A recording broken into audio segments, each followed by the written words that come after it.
we had problems of the tea garden laborers, whose identities were not quite acknowledged as part of scheduled tribes or something like. Some people, like some communities like the Bodos, felt a little underrepresented in the larger decision-making sectors. In Nagaland, you had problems of Naga communities which were there in other states, which is not in Nagaland.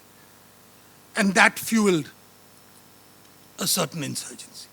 So these loose ends of a larger process of actually preserving the identity were there. And all of these were complicated by a feeling that the development process in India hadn't reached into every corner of the Northeast. And I think one of the most reassuring parts today is that, to the large extent, I don't want to make a deterministic comparison, but I would like to suggest that the greater investments which have been witnessed in the infrastructure and other parts of the Northeast, and a sense of feeling of that it belongs not only to the mainstream, it is the mainstream.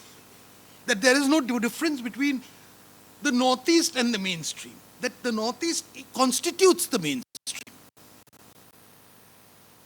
That political articulation has helped in a lot of ways in creating conditions whereby local problems are bound to surface at every point,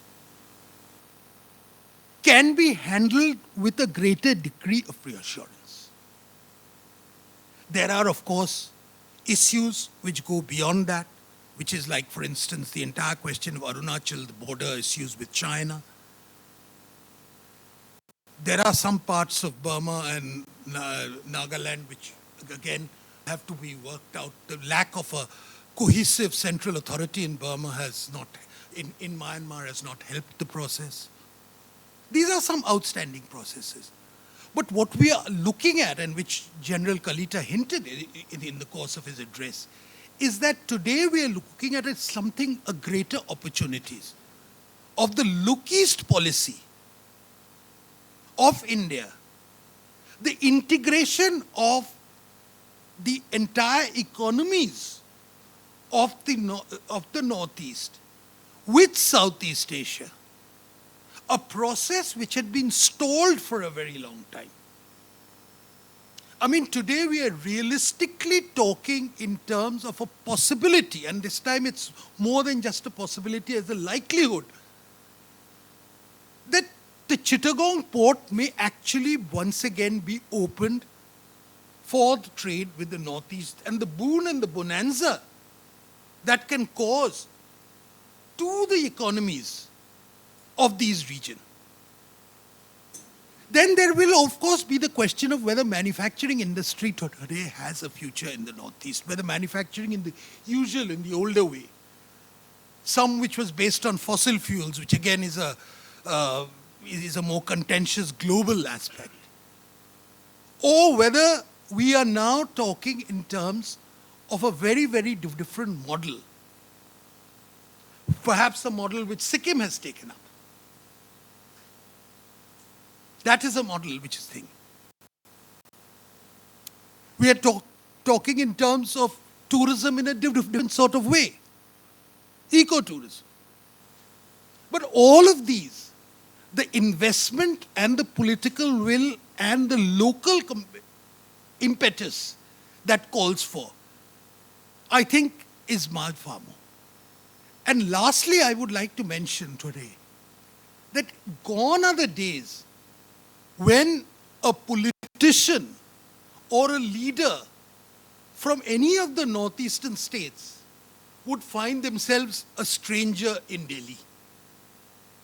I think today we are in a situation where, whether it's from Assam, whether it's from Meghalaya, or whether it's from Arunachal, you have politicians who carry equal amount of clout as any regional leader would do in any other part of the India. And I think that marks a fundamental change in the overall atmospherics in which the Northeast is looked at.